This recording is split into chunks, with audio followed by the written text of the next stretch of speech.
Welcome again today to my kitchen, and this is our devotional time that we've entitled, Why I'm Not Afraid. I'm just so thankful that you could be with us today, and just an opportunity just to encourage one another in the Lord. It's a wonderful thing that God's given us that ministry. I want to talk to you from the Bible today, from the book of 2 Corinthians chapter 6, verses 5 and 6, where the Apostle Paul says these words. For indeed, when we came to Macedonia, our bodies had no rest, but we were troubled on every side. Outside were conflicts, and inside were fears.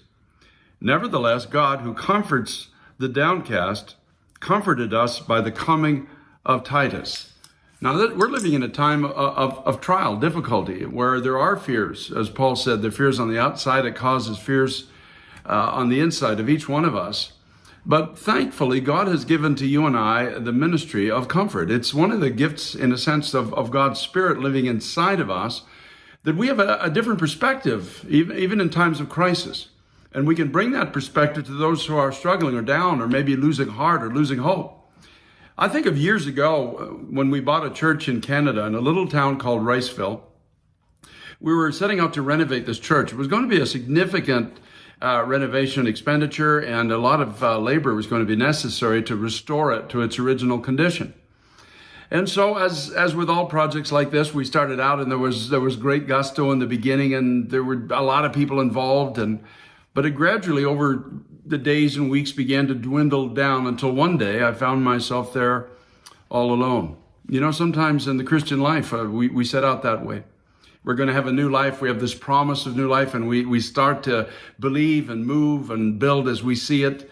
And suddenly we just one day find ourselves feeling very, very, very alone. And I think that's what the Apostle Paul must have felt, and those with him at these times in their life. I remember one day in particular, I was really discouraged. And it was the end of the day, and I was the only one there working, and there was just seemingly so much to do.